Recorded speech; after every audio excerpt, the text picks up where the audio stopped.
หากินกับพระเข้าใจว่าล่ะหากินกับพระอีหลีดูแล้วคำว่าพระของเฮาบ่ได้แม่นความหมายว่าโกนหัวห่มผ้าเหลืองเด้โสดาสกิทาคาขึ้นไปพวกนั้นเขาจึงรักษาสืบศาสนาไว้ได้แต่พวกนั้นน่ะก็แค่รักษาวัดเรียกว่าลูกจ้างเลี้ยงโคเข้าใจบ่ลูกจ้างเฝ้าคอกโคหรือเลี้ยงโคเพราะได้อาศัยมูลโคพวกนั้นพวกบ่ปฏิบัติแต่ว่าเฮาก็จะไปว่าเขา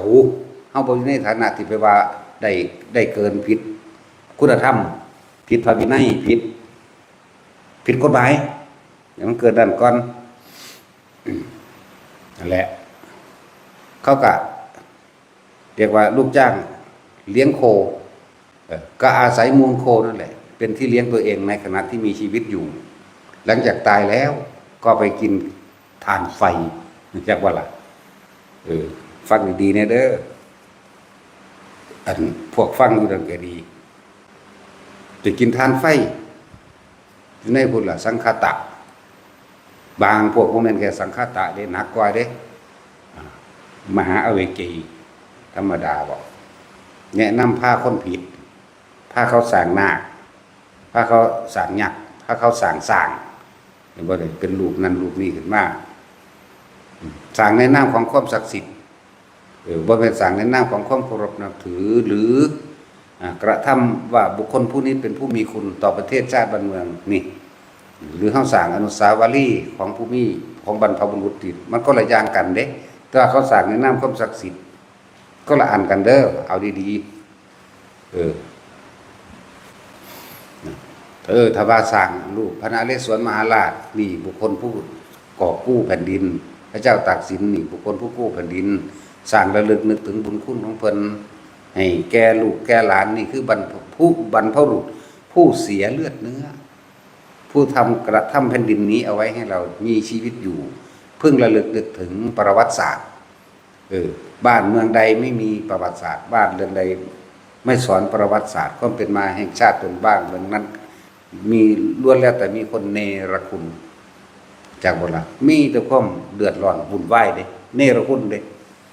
เขาบอกจักประวัติศาสตร์กษัตริย์มีความเป็นมาแบบใดเนี่ยกษัตริย์แปลเพิ่นไปว่านักรบได้กษัตริย์นั่นแล้วแปลกษัตริย์ไปว่านักรบเป็นหัวหน้าหมู่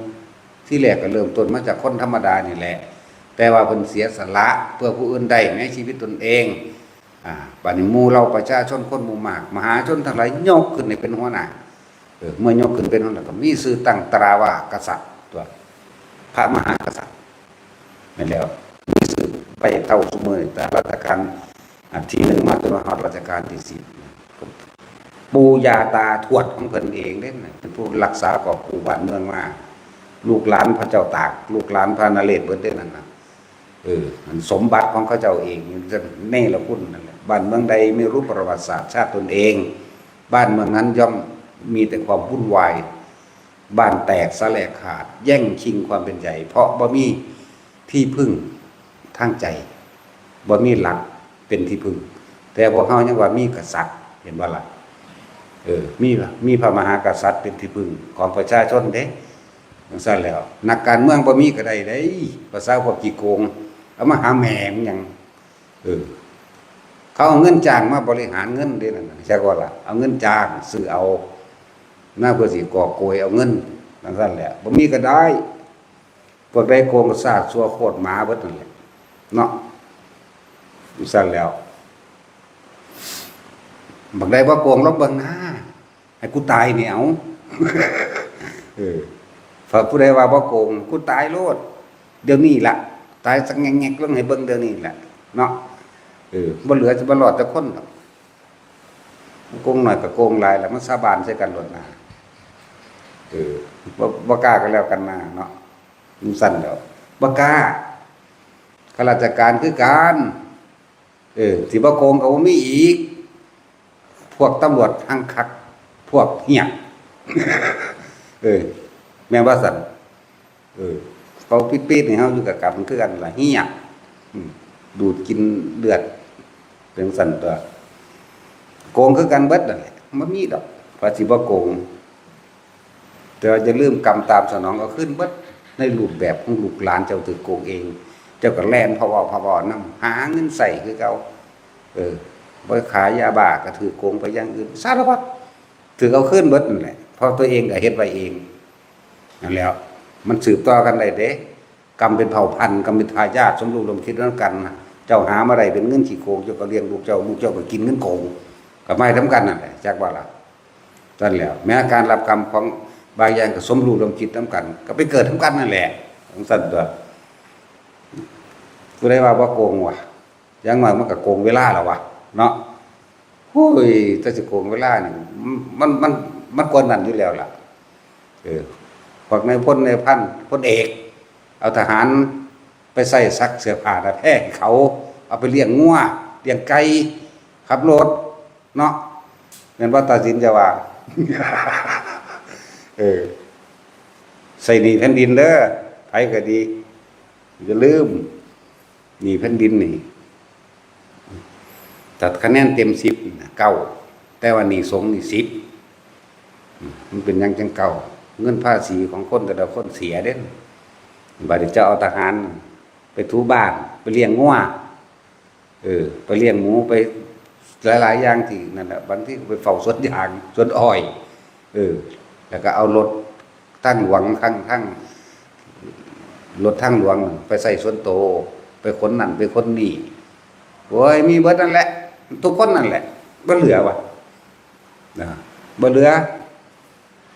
อย่าลืมชำระหนี้แผ่นดินเด้อสร้างโรงพยาบาลสร้างถนนหนทางขึ้นในเด้อพวกนี้สงฆ์นี่หนักกว่าเด้เป็น10 เท่าเด้พวกนั้น9พวกนั้น10พวกนี้สงฆ์นี่หนักกว่าพอสงฆ์เป็นผู้สืบธรรมคำสอนของพระพุทธเจ้าเฮ็ดให้คนพ้นออกจากการเวียนว่ายตายเกิดพ้นออกจากทุกข์เลยพวกนั้นแค่ว่าแก้ไขที่ปลายเหตุนึงเด้ข้าราชการอย่างนั้นน่ะโอ้ยคนรับใส่ราษฎรก็คักเด้บ่แม่นเจ้านายมาข่มเหงคนเด้เนาะแต่พวกเฮาคือย้านบ่ถ้ามันมากกวนเฮาขาแมงโลดเนาะคือซั่นแล้วโอ้ยตะบักนายใหญ่ๆแต่นี่เขาโกงกันเห็นบ่นั่นไล่ขี่ไล่ใส่กันออกผู้นั้นมีเอียวสิหยังสีเทาสีแดงสีดำแมงอย่างแน่ล่ะคุ้มบอลสแกมเมอร์สแกมหมามีเบิดพวกเฮาไว้ใจไผบ่ได้เด้เนาะ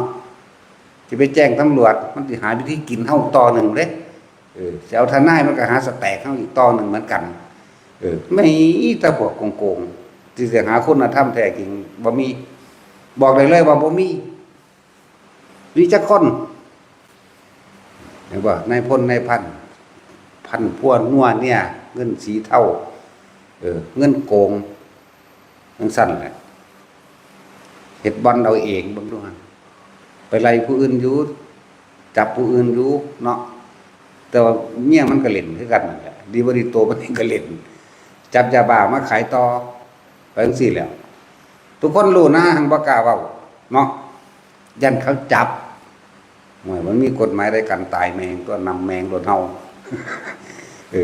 ป่าไม้ก็รักษาไม้ไว้ขายเองไว้ขายในทุนพวกจังซี่นี่ข้าราชการน่ะโกงแมงวัดล่ะไปก็เลยคู่กับโกงอาหารกลางวันเด็กน้อยโกงค่าหนังสือเด็กน้อยโกงอันนั้นอันนี้ขี้ดินวัดตะมีขึ้นใต้โต๊ะจ้างเด้เงินมันฟ้าวเฮ็ดให้ลัดคิ้วพวกกรมที่ดินก็ดีบ่มีคนซื่อสัตย์จังซั่นแหละสู่หมาก็บ่ได้หมายังซื่อสัตย์หลายกว่าอีกบ่ตัดสินเราเลี้ยงหมาหลายเด้อซั่น ไปไก่เงินแบ่งแนวหนึ่งเฮาแต่ก็มีหมาขี้คร้านตัวหนึ่งบ่เฮา หมาขี้เกียจตัวนึงบ่เฮาไปได้วัดตัวบอก บ่อีเปิม เอากับหมาแล้วมึงอย่าไปเอากับคนนั่นแหละสิคงเบิดจังว่าเฮาบ่อาจสามารถที่ไปไว้ใจผู้ใดได้เลยจึงพึ่งตนเองไว้ใจตนเองเด้อคันในเมื่อตัวเองบ่ซื่อสัตย์กับตัวเองบ่มีความจริงบ่มีสัจจะกับตัวเองแล้วก็สิไปพึ่งผู้ใดก็ในเมืองฮู้อยู่แล้วบ่มีผู้ใดเป็นที่พึ่งให้เฮาได้เฮาจงพึ่งตนเอง ตามความเป็นจริงจึงเรียกว่าพึ่งตนพึ่งธรรมอาศัยธรรมอาศัยความจริงนี่นักเรียนอยู่กับความจริงนี่เฮาเป็นผู้ปฏิบัติธรรมบัดนี้เฮาก็หันเข้ามาว่าเราไม่ทำร้ายเบียดเบียนผู้ใดผู้หนึ่งชีวิตทรัพย์สินอยู่แล้วแต่เราก็ไม่ยอมให้ใครมาเบียดเบียนข่มเหงเราเหมือนกันจากว่าล่ะเราต้องป้องกันตัวปกป้องตนเองปกป้องแค่ว่าเท่าที่จำเป็นนั่นแหละจำเป็นเพราะยิ่งถิ่มก็ยิ่งจำเป็นเพราะตีหัวก็ตีเพราะเตะปากก็เตะเนี่ยมันไม่ใช่ไหมว่าได้จากว่าล่ะโลกนี้มันโหดร้ายพี่จากว่ามันโหดร้ายจะไปแจ้งความให้ผู้ใดมาดำเนินคดีสร้างความยุติธรรมให้เฮาบ่มีหรอกมันสิเล่งกินเฮาพวกว่าประกันชีวิตจังซั่นสิเล่งกินเฮาคือกันเด้ไม่แต่เล่งกินฉลาดแหลมคมหลายบ่โกงๆแต่เฮาไปฝากเงินธนาคารเฮ็ดประกันให้เฮาโหลดเบิ่งดูขายไปนํกันเลยเด้เฮาบ่อยากเฮ็ดจักเม็ดสักน้อยๆนึงดอกบ่ได้มีหลายแต่ขายประกันไปพร้อมบัดนี้ถ้าซ้นกันมาพุ่นไปหาตำรวจเอาได้ดีเฮารับสารภาพเจ้าก็แล้วเรื่องดอกบ่ต้องขึ้นลงขึ้นศาลพุ่นมันพากันไปสแตกแล้วก็มีอันเด้เอาเงินผู้ตายก็ตายผู้ผิดเป็นถูกผู้ถูกเป็นผิดเขาก็เฮ็ดไปเด้ตำรวจมันพวกเฮ็ดนั่นอีแม่มึงนี่ บ่ก็หลบศรัทธาจังกับพวกเขาบ่แล้วล่ะจังซั่นแหละบ่มีหยังเงินเดือนก็มีหลายให้หน้าก็มีหลายปลูกยางปลูกอ้อยเลี้ยงปศุสัตว์ต่างๆอีกต่างหากเด้แม่นบ่ล่ะแล้วก็ขูดรีดไถไปนำทางธรรมดาบ่เก็บเบิดร้านขายโทรศัพท์หาเก็บเขามันก็หลายล้านเนาะจักว่าละอีป่าจักเขากูบ่ร้านขายข้าวแกงของมึงมันก็เอาเบิดมามันละเศร้าเก็บค่าคุ้มครองเบ้ยโจรในเครื่องแบบมันธรรมดาเอายากอยู่ได้เนาะโจรในบ้านเนาะพวกหลักของในบ้านจับจักยากเลยวิธีขาแมงตายเลยบ้าๆกับกาคนเร็วมันก็มีแนวกันแต่ว่าจะไปสู้คนดีคนที่สร้างประโยชน์ต่อโลกเด้พวกเฮาแต่คำเบาเฮานี่มันขึ้นมาใส่เฮาเองเด้นั่นแหละฉะนั้นเฮาบ่มีอิหยังสิเป็นที่พึ่งเฮาได้ดอกนอกจากตัวเฮาเองเด้อกับความจริงพึ่งตนพึ่งธรรมตามความเป็นจริงนั่นแหละเฮ็ดจังได๋เฮาสิพ้นออกได้หาวิธีพ้นออกจากการเวียนว่ายตายเกิดมาเกิดน้ำข้นเกิดน้ำสัตว์ต่างๆบ่ได้บ่ไหวแล้วนั่นแหละวิธีเพิ่นก็บอกเพิ่นก็สอนอยู่ซุมื้อดอกจังว่าหมู่ภิกษุสงฆ์เอาให้มันจริงเด้อบ่ต้องเคร่งเครียดหยังดอกคำว่าจริงเลยแค่อยู่กับลมหายใจแค่อยู่กับความรู้สึกในกายแห่งตนประพ้นแล้วความคิดเฮาบ่ได้ออกไปสร้างรังแกเบียดเบียนคุมเหงทำลายไปถ้าเฮาบ่อยากอีหยังแล้วนะถ้าเฮาบ่อยากได้บ่อยากดีบ่อยากมีบ่อยากเป็นอีหยังแล้วแค่อยู่กับลมหายใจความรู้สึกในกายทรงฌานเจริญฌานนี่จิตเกิดสมาธิเมื่อมันเกิดสมาธิตั้งมั่นดีแล้วกาวไว้ในฐานที่ตั้งแห่งจิตคือความรู้สึกในกายนั่นแหละเสียฐานที่ตั้งแห่งจิตฐานตั้งแห่งความรู้แห่งผู้รู้ยังไปว่าไปนี่แหละเฮ็ดไปเท่าตายแล้วบ่มาเกิดพวกใดอันเก่งๆก็ให้เขาเกิดสู่กันเอาเองอยู่ในหั่นแหละเขาโกงกันไปโกงกันมากกรรมทั้งหลายที่พวกเฮาเฮ็ดไว้มันต้องมีหม่องระลึกได้ที่เฮาโหดฆ่าเป็ดบ่ฆ่าไก่บ่ฆ่าปลาฆ่าแบบใดกี้ปูกี้หอยกี้แบบใดกินกุ้งดิบยัดใส่ปากยำงอมๆเนาะโดยเฉพาะหลวงพ่ออันนี้แหละตะกี้เบ้ยธรรมดาบ่ตำบักหุ่งเผ็ดไปเยี่ยท้องเป็นผู้แกะกับบูไห้ไปเยี่ยท้องฟังอยู่บ่เด้อนี่สั่นๆแม่ฟังโดนแล้วห้องเป็นกระบอกกับโทรศัพท์ตัวเบิ่งเฮานี่ฟังอยู่บ่น่ะฟังอยู่ว่าเด้อแล้วสิปลาขอนมีย่ำนี่เนาะย่ำมันนี่แหละข้าวเมานี่แหละตำบักหุ่งเผ็ดๆเด้เพิ่นก็หาปูพอดีมันแกะใส่ไว้กองคืนปูนอยู่กะละมังนึงได้บ่ได้น้อยเด้ปลาซิ่วดิบกุ้งเต้นหมักหอยจิ้มไว้มันบ่แม่นเชอรี่เด้ ตะกี้มันเป็นหอยปังหอยโขงอีหลีเด้ชั่วมือนี่กินบ่ได้หอยเชอรี่โอ้ยซื้อมันบ่วนเป็นตาหักยังเลยเชอรี่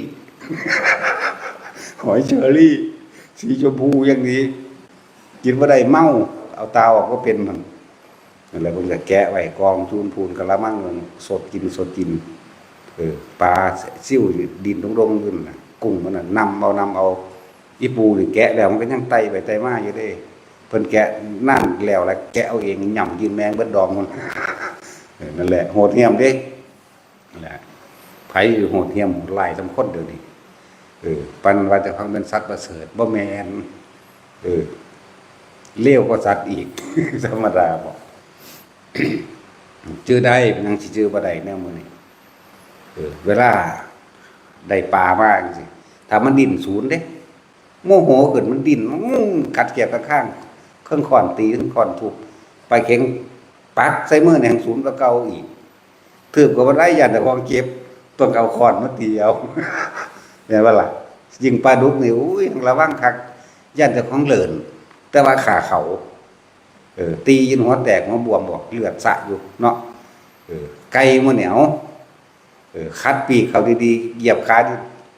งัดข้อมันถอนขนข้างมันปาดข้อมันฮ้องจนว่ามันดึกบิดข้อลงผู้ใดบ่พ้นกลับมาเกิดเป็นไก่กลับมาเกิดเป็นปลาเป็นปูหอยเป็นหวกเป็นกบเป็นเขียดจักว่าล่ะงูเหี่ยวเกี่ยวกับพอแม่นเบิดเอาลองเบิ่งเถอะหน้าไว้หูปานนี้แต่ก็กุมเบาเจ้าของนั่นแหละเว้ยว่าสัตว์ใหญ่เฮาก็ขาอยู่เด้แต่ว่าบ่ได้เป็นไข่กับมือสั่งเขางัว10ตัวงัว10ตัวนอกนั้นก็เลิกละบ่เฮ็ดจังซั่นแหละมันยังจื้อได้คือเก่าแต่ว่าใส่แล้วล่ะใส่เบิดแล้วแนวนั้นยังต่างที่ลึกลับกว่านั้นเหลือแต่ลึกลับยิ่งกว่านั้นอีกมันยังเดินทางมาบ่ถึงเอาว่าหน้ามึงบ่ทันกูก็แล้วกันหน้ากูรู้จักเชิงรู้จักเงินมึงแล้วมึงบ่ทันกูดอกหน้ากูก็ทำบุญหนีบาปออกเลยตัวบ่ได้เบิดเด้อเพียงแต่ว่าการเวลามันบ่ทันได้มาผสมหมวดมาเจาะซึ่งกันและกันอันนี้ขึ้นอยู่กับการเวลามันนำนะนั่นแหละโอ้ยถ้าสิเว้าเรื่องจังซี่มาเยอะแยะบางพวกตายก่อนอายุรู้จักบ่กรรมมาตัดรอดเสียชีวิตเป็นสัมภเวสีคือกันกับหมาบ่มีเจ้าของเด้ล่อไปทั้งบุญทั้งนี้หมาเจ้าถิ่นไล่คุบไล่กัดก็ได้ฮดด้วยนั่นเด้ได้ฮดได้กอบหางได้ย่อมกินก็อื่นๆอยากๆเด้นี่เปรียบเทียบหมาก็เลยไปหาแหนกระดูกอยู่มองหันมองนี้พวกหมาเจ้าที่เห็นนั้นนำยำเด้กัดเลยหนีไปย่านเจ็บย่านปวดย่านตายไปเรื่อยสัมภเวสีหรือผีทั้งหลายเหล่านั้นที่ตายก่อนอายุก็มีเยอะแยะเด้นั่นสั่นล่ะเยอะเด้อสิบอกให้บัดนี้เหมือนกันภูมิเทวดาแต่ละหม่องตะนอนเขาบ่ให้ไปใกล้เขาเด้เขาก็ไล่หนีคือกันเด้จักสิไปล่อค่อยอุทิศส่วนบุญหรือหม่องใดสิมีส่วนบุญผู้ใดมีจิตกากำลังใหญ่กำลังบารมีสูงแต่ว่าตัวเองกำลังในการโมทนาบ่ได้ต้องเดินทางพยายามมาหาหม่องผู้เขาเจ้ามีบุญบารมีหลายเดินทางมาส่วนสิมาฮอดได้บางทีก็ถูกไล่ไปทางไม้ถูกเตะถูกตีถูกหนีหายออกไปหาวิธีโค้งเข้ามาเด้ว่ามันเป็นของง่ายๆเด้มันหยาบๆนึงเด้พวกนี้บ่ต่างจากเปรตเด้พวกนี้พวกก็เล่ร่อนน่ะผีเล่ร่อนเศร้าซับง่ายๆคือกันล่ะครับหมาบ่มีเจ้าของมันบ่ได้ปกป้องหิวโซ่แต่บ่ตายอยู่ซั่นแหละนะกรรมเป็นซั่นการรับผลของกรรมผีก็เหมือนกันเจ้าก็หลายอยู่ดอกที่เฮาบอกว่ามาอยู่นำกูมาแล้วพวกมันก็ว่าก็อนุญาตให้แล้วว่าให้เขาเข้ามาให้เขามาใกล้ๆบางประเภทโมทนาบ่เป็นแต่ว่าอยู่ใกล้ได้ลักษณะว่าเหมือนกับว่าอยู่ภายใต้ร่มเงาเฉยๆไม่แสบไม่ร้อนแต่ไม่อิ่มบางประเภทก็ได้อิ่มไว้บางประเภทก็อยู่เป็นปีมันเด้ซะว่ามันสิเปลี่ยนภพเปลี่ยนภูมิได้อยู่นำเฮามันเฮ็ดบ่เป็นนั่นแหละหลายแบบ หรือว่าตามที่เจ้าของเฮ็ดมาเป็นมาเออหลายอยู่เด้เพียงแต่ว่าบ่ออกสื่อก็มีออกสื่อก็มีนั่นแหละคือผีอิสุนั่นอยู่เป็นปีมันเด้พูนตายน้ำมาตะกุนละทั้งน้ำโขงแล้วแต่ว่ามันกัดหูเปื่อยตะโดนละแหละผมเบามานี่คือมันเป็นเรื่องน่านแล้วน่านสำหรับคนตายแล้ว แต่ว่ามันเล่ๆล่อนๆไปตายก่อนเฮาสิบวชตะโดนแล้วเขาบวชแล้วเขาก็เริ่มนั่นแหละจังว่ามันก็มาขอจังว่าบอกพวกนั้นว่าปล่อยมันมาปล่อยมันเข้ามาอยู่นำที่แรกหน้าตากับเปื่อยเด้หน้าตากับเปื่อยจ้อยบ่มีเสื้อผ้าใส่เป็นขึ้นหนังหุ้มกระดูกเลือดนี่ก็อาบเต็มน้ำหัวน้ำนั่นตัวมันอยู่โดน2 เดือน3 เดือนก็เริ่มมีสีมีสันเกิดขึ้นมาเป็นบทหลวงพ่อก็ยังใส่บาตรสัตว์บางประเภทอาหารของสัตว์ทั้งหลายเหล่านั้นหมายถึงเปรตหมายถึงสัมภวะเวสีพวกนี้ก็ต้องอาศัยบุญอันเกิดจากการให้ทานแล้วก็อุทิศส่วนผลทานตัวนี้ไปให้กับพวกนี้จากว่าล่ะบางประเภทบ่มีเสื้อผ้าใส่เฮาก็อาศัยถวายท่านให้กับผ้ามั่งให้รูปผิวกายงามเฮาก็สร้างพระเล็กพระน้อยหรือพระใหญ่แท้จริงกับพระบ่เล็กบ่น้อยหรอกแต่ว่าเพียงแต่ว่าบ่ให้คนเข้าใจซื่อๆเสมอกันจังซี่เริ่มให้มีกายเขาแข็งแรงก็อุทิศไปให้กับสัมภวะทั้งหลายเหล่านี้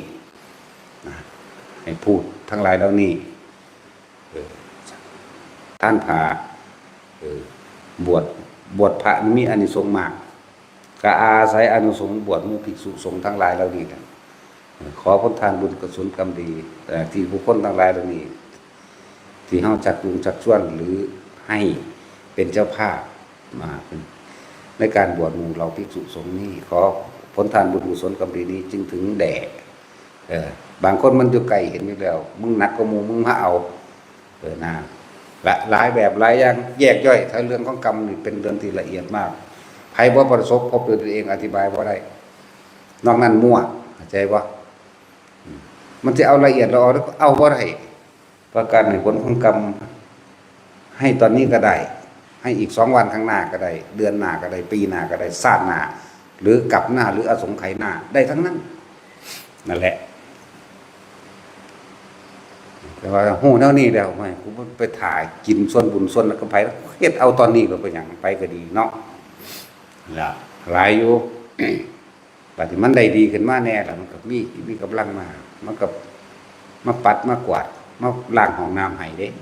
เฮ็ดได้อยู่ดิล้างห้องน้ำปัดกวาดเก็บมุ้งเก็บกดปัดผ้าห่มยังบ่ทันได้เอาผ้าไปซัก สงสัยมันบ่มีแฟต มันบ่มีแฟตเนาะแต่ว่ามันก็บ่เคยมีกลิ่นเหม็นมันก็บ่เคยสกปรกเลยล่ะมันก็สะอาดจังซั่นแหละเป็นของมันเองจังซั่นแนวมื้อนี้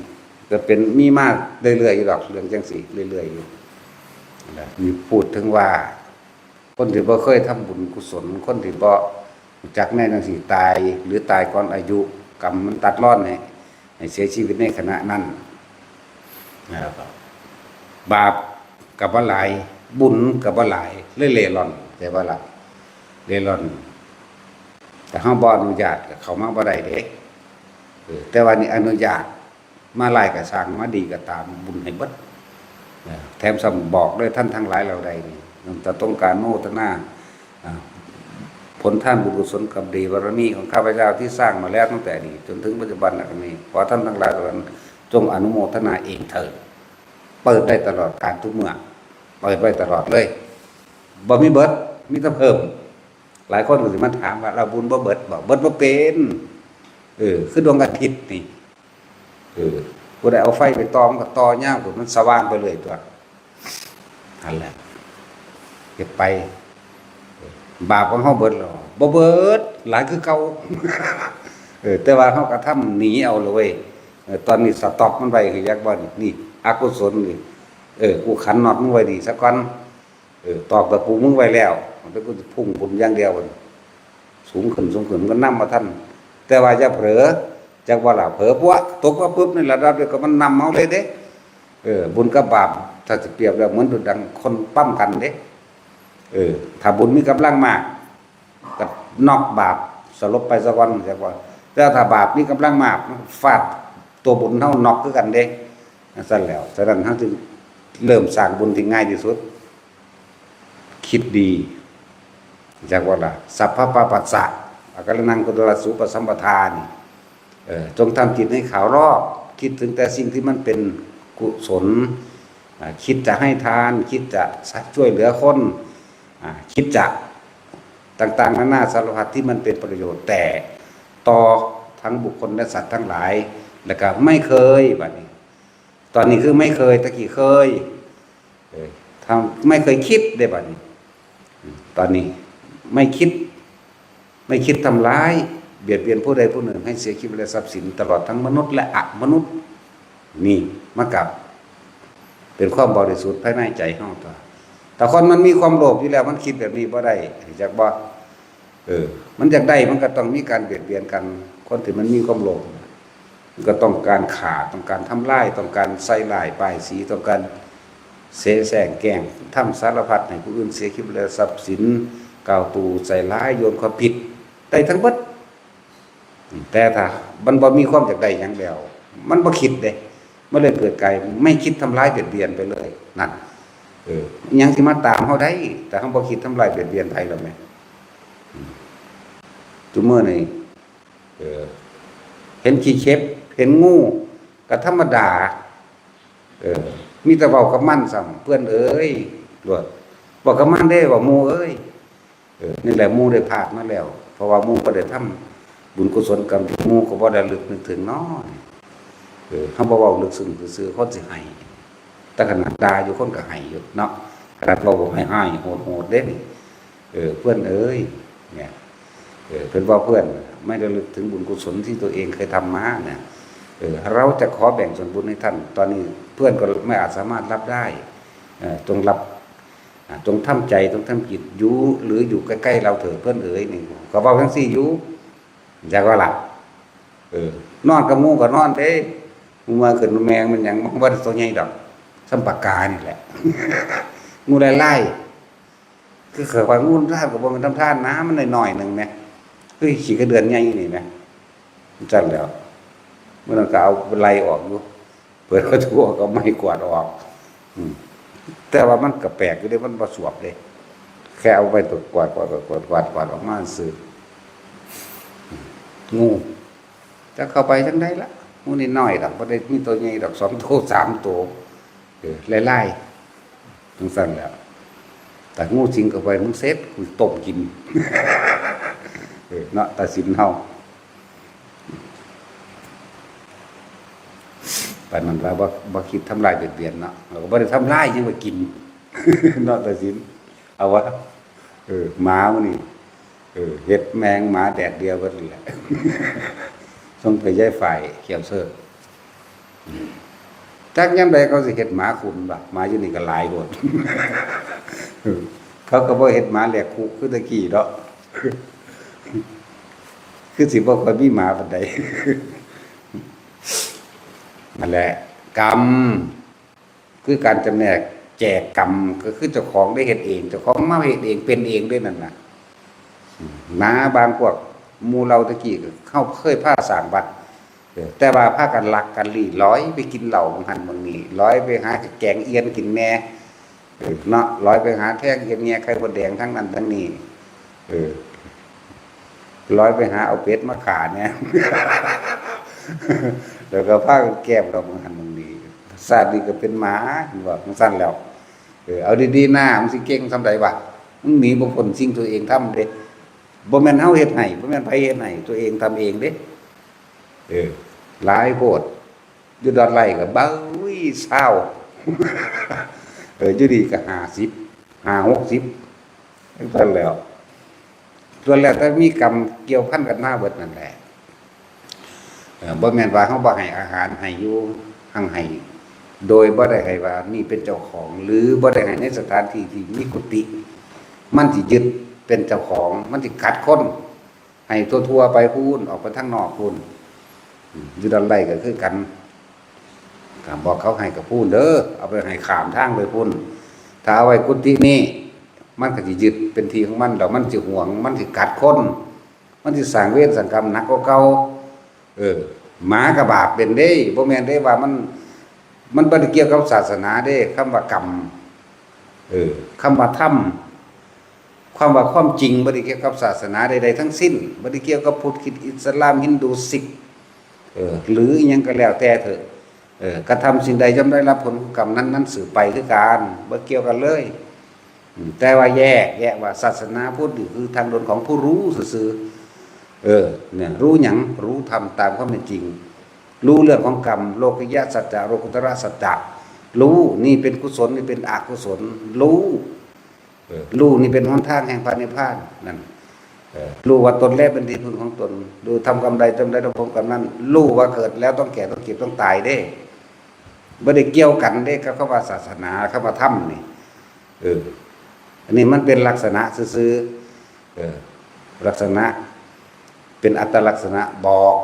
ว่านี่พวกนี้บำเพ็ญแบบนี้พวกนี้บำเพ็ญแบบนี้ซื่อพวกเทวานิยมอีกพวกนั้นเป็นไปแต่ผู้ใดมีมรรคมีองค์8นั่นเป็นธรรมหรอเป็นความจริงหรอรู้อริยสัจสี่ปฏิจจสมุปบาทธรรมแล้ว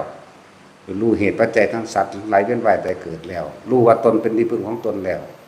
นี่ตั้งหากได้คำว่าธรรมผู้ใดเดินทางตามนี้ผู้นั้นก็พ้นออกจากการเวียนว่ายแต่เกิดพ้นจากทุกข์ทั้งปวงมันตัวรู้ว่าจังซี่เดินว่ารู้ธรรมแม้พระเจ้าสิเกิดหรือว่าเกิดก็ตามธรรมมันก็เป็นธรรมจังสี่เป็นความจริงอยู่จังสี่แต่พวกอื่นๆเขาก็เรียกว่ามันสวยงามว่าเทวนิยมแม้กระทั่งบรรยุในกรรมทั้งท่ามกลางระหว่างในพุทธศาสนาแท้ก็ยังบ่ท่านนี่มีพุทธแท้เห็นบ่เลยคือบ่มีผู้รู้จริงนะพุทธะแปลว่ารู้ดิรู้ตื่นเบิกบานนั่นแหละรู้ซะก่อนจะพึ่งตื่นจะพึ่งเบิกบานเอารู้ซะก่อนรู้ตามความเป็นจริงนั่นแหละรู้ธรรมคือรู้ตามความเป็นจริงพุทธะนี่พุทธะมาจากคำว่าธรรมพุทธธรรมนั่นแหละรู้ตามความเป็นจริงรู้กฎแห่งกรรมพวกอื่นๆเขาก็ถือว่ามีพระเจ้าดลบันดาลเขาไม่ได้ถือว่าสัตว์โลกเป็นไปตามกรรมเด้เขาถือว่ามีพระเจ้าดลบันดาลถึงมันมีก่อนคำว่าพระเจ้าของเขาอีกเกิดที่หลังเฮาเบิดนั่นแหละพวกนี้แต่ที่เกิดก่อนนั่นแหละก็คือพวกถือพวกเทวานิยมเกิดก่อนเลยพวกพราหมณ์ทั้งหลายถือว่ามูพ่มมันเป็นผู้สร้างโลกมั่งบัดนี้อาศัยหากินน้ำข้นงงก็เลยหาวิธีว่าจะของติดต่อกับพระพ่มได้พ่มเป็นผู้ดลบันดาลในสุขให้ทุกข์ให้แห้งให้แรงให้เกิดสงครามให้แขนขาขาดพ่มเป็นผู้ดลบันดาลให้หูหนวกตาบอดให้มีน้ำเข้มน้ำสมเนี่ยน้ำจืดพ่มดลบันดาลทั้งเบิดมันมีมาก่อนอิสลามมันมีมาก่อนนั่นเบิดนะมันจะมาแยกเป็นบอกลักษณะอัตตาตัวตนของใครของมันหรือสื่อดอกกันแต่ว่าพุทธะเนี่ยว่าผู้รู้แปลว่ารู้บ่ได้เกี่ยวกันครับเทพเจ้าทั้งใดบัดนี้ทุกคนมาฝึกหัดปฏิบัติธรรมมาทำสมาธินี่ก็สงบได้คือกันเด้เอาว่าหาแต่ทำสมาธิก็ได้เนี่ยแต่เขามักซอยเหลือคนให้ท่านดูเขาดูคนก็ฮักเจ้าของเนี่ยก็เป็นเมตตาแล้วไหมบ่ได้เกี่ยวกับศาสนาใดเลยนี่มักซอยเหลือคนเด้อนี่ไปทางใดเขาก็ฮักแน่มันก็เป็นเมตตาเนี่ยก็เป็นทั้งสัตว์เองบัดมาฝึกหัดสมาธินะได้เหมือนกันเบิดบ่ได้เกี่ยวกับคำว่าศาสนาเลยมีหูดังเหมือนกันมีลมหายใจเหมือนกันคนดังแหนบก็มีหูใจเนาะคนหูดังโหวก็ยังมีลมหายใจคือกันเด้อล่ะถ้าบ่มีหูดังหายใจมันก็ตายเบิดทั่วไปก็ดีเนาะหรือมันสิหายใจทั้งหูบ่หายใจทั้งกระงอนบ่เนาะตัดสินหายใจทั้งหูบ่ทั้งกระงอนบ่แน่ทุกคนมีความรู้สึกนึกคิดเหมือนกันนี่สัตว์ก็มีความรู้สึกนึกคิดนั่นมันเกี่ยวกับศาสนาว่าล่ะสัตว์ก็เกิดมาแก่เก็บตายเหมือนกันลูกงัวลูกควายลูกหมูลูกหมานี่พัดภาคเอาแม่มันหนีจากลูกเอาลูกมันหนีจากแม่มันก็ให้น้ำกันเหมือนกันเด้มันก็มีความรักความคิดถึงคือกันเด้เห็นว่าล่ะนั่นสั้นแล้ว เออมันก็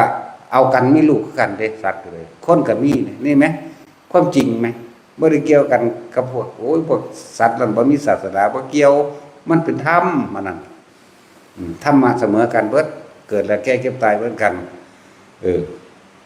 มันก็มีหัวใจทั้งสั่งมันก็สั่งคือกันด้วยสัตว์ก็เลย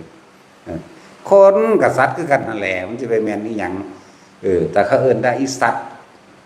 อย่าไปเครียดกับเขามันเป็นเดียวกันถ้าไอ้เหี้ยเนี่ยเครียดว่ามันจำเพาะเจาะจงกูเป็นชนิดเดียวกูต้องเลือกได้หลายๆชนิดเป็นสร้างก็ได้ใช่ป่ะเป็นกวางก็ได้ เป็นปลาว่านเป็นปลาโลมาก็ได้เป็นปลาดุกก็เอาสั่นตัวถ้าไอ้เหี้ยเนี่ยโอ้จำกัดให้กูโพดเรียกว่าทางหากินมันแคบเนาะ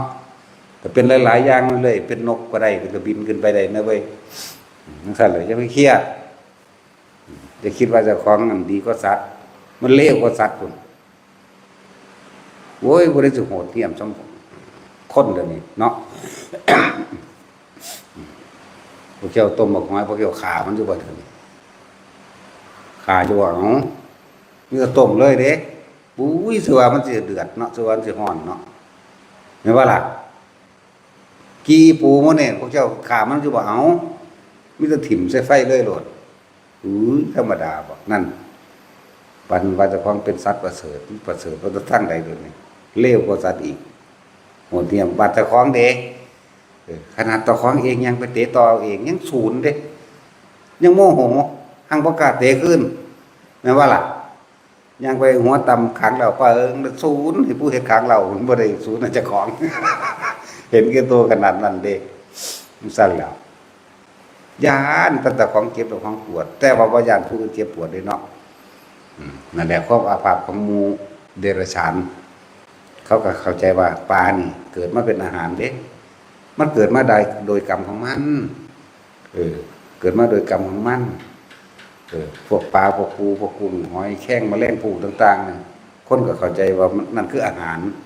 นั่นแหละเรื่องของกรรมอย่างสัตว์ตัวเองเฮ็ดเองเบิดแต่แหละเขาเกิดมากับว่ากรรมของเขาเหมือนกันเท่ากับพอกรรมของเขาเองเขาสร้างต่อไปอีกหรือเขาจะเอาแนวใดกันแน่ปูปลาหมูหมากาไก่หอยแข้งแมลงภู่จะทั้งเป็ดทั้งเหี้ยทั้งงัวทั้งควายและกวางเต่าเกิดแล้วแก่เก็บตายเหมือนกันคนก็เกิดแล้วแก่เก็บตายเหมือนกันเอาสิ่งที่มันหักคนคือกัน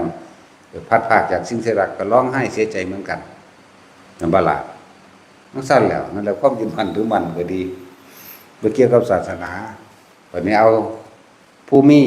วาสนาหรือว่าผู้มีอุปนิสัยพอฝึกหัดได้ก็คือคนสามารถฝึกหัดปฏิบัติเข้าสมาธิได้เหมือนกันทำฌานได้เหมือนกันทำสมาธิได้เหมือนกันปฏิบัติตามมรรคมีองค์8ได้เหมือนกันรู้อริยสัจปฏิจจสมุปบาทธรรมได้เหมือนกันเหตุปัจจัยทั้งหลายสัตว์เป็นไปแต่เกิดได้เหมือนกันเสมอกันเบิดบ่ได้เกี่ยวกับคนชนชาติศาสนาใดๆทั้งสิ้นนี่คือธรรมนี่คือความจริงผู้วุ่นศาสนาใดก็สร้างถือมาแต่เก่าก่อนถ้าทิ้งของเก่าอยู่ในปัจจุบันณขณะรับลมหายใจเข้าออกนั่นเป็นปัจจุบันธรรมเป็นปัจจุบันณขณะแล้วสามารถละความคิดได้เหมือนกันนั่นแหละสามารถเข้าช่วงเข้าฌานสามารถทำสมาธิจิตตั้งมั่นได้เหมือนกันรู้เห็นตามความจริงได้เหมือนกันบรรลุถึงอรหันต์หรือนิพพานได้เหมือนกันบ่ได้เกี่ยวกันเลยเห็นมั้ยทั้งสั้นแล้วนี่คือคนเสมอกันแต่ว่าสัตว์ด้วยอุปนิสัยวาสนากรรมของเขาเรียกว่าอาภัพพวกสัตว์เป็นพวกอาภัพบุคคลทั้งสั้นแหละว่าเวลาเขาเตือนหมู่ภิกษุนักบวชเขาก็เตือนโดยพระวินัยเด้เตือนด้วยพระธรรมหมายถึงความจริงถ้าสิ่งทั้งหลายพวกท่านทั้งหลายคิดว่าพระพุทธเจ้าพาสอนมากมันบ่ได้มีเด้บอกหวยบอกเบอร์อยากว่าหลับมันบ่มีถ้าท่านแน่จริงๆบอกเลยปีนี้บอกทั้งปีบ่ผิดพลาดเลยเอา6ตัวเต็มๆบอกทั้งปีและนี่ของประเทศไทยบอกทั้งปีของอเมริกาบอกทั้งปีของฝรั่งเศสอยู่ในนี่160-70ประเทศบอกทั้งปีนั่นแหละฟังแน่พวกปัญญาอ่อนจักบ่ล่ะพวกเอาไปตีเป็นเลขที่บาดนั่นแหละสั้นเดมันบ่ธรรมดาเลย เขาหลอกเขาตัว เขาพาหลงทั้งผิดผิดไปต้องเขานั่นแล้วลงไปน้ำกันนั่นแหละแต่หัวหน้านะก็ไม่ได้ถ้าคนธรรมดานั่นเป็นอาชีพเขาก็สร้างปล่อยไปขายเครื่องร่างของขลังพระคงพระเครื่องเป็นอาชีพเขาก็แล้วแต่เขาทำไสยศาสตร์มนต์ดำจริงๆมันบ่มีหรอกแต่ว่าเขาสิทำก็ทำไปสิสักลิงสักไล่สักหมูสักหมากาไก่สักเป็ดแล้วแต่เขานั่นเป็นอาชีพเข้าใจบ่ล่ะแต่ว่าภิกษุสงฆ์อย่าพากันเฮ็ดให้ศึกษาเบิ่งพระพุทธเจ้าบ่พาเฮ็ดถ้ามันเฮ็ดได้เพิ่นพาเฮ็ดแล้วเพิ่นถิ่มสิ่งทั้งหลายเหล่านั้นมาแล้วเด้เพิ่นเป็นเจ้าฟ้ามหากษัตริย์เพิ่นเป็นเจ้าของประเทศทรัพย์สมบัติเพิ่นมหาศาลเพิ่นถิ่มเด้พวกเจ้าเป็นบ้าอีหยังบ่พาเขาเฮ็ดไปทั่วที่ทั่วแดนแม่นบ่ล่ะนี่คือเฮาอยู่ในฐานะที่เขาบอกได้บอกด้วยธรรมคือความจริงบอกด้วยวินัยไม่ใช่สิ่งที่สมควรเป็นอาบัตินั้นอาบัตินี้ไปศึกษาแน่ผู้ใดได้เฮ็ดผิดพลาดจนบ่อาจสามารถแก้ได้ของศึกแล้วมาบวชนำหลวงพ่ออันนี้จังซั่นแล้วทุกคนมันผิดพลาดได้เบิดนั่นแหละเว้นไว้แต่อนันตริยกรรมท่านจะมีสามารถเข้าสู่มรรคผลนิพพานได้ทั้งนั้นเท่านี้เอาสมาทาน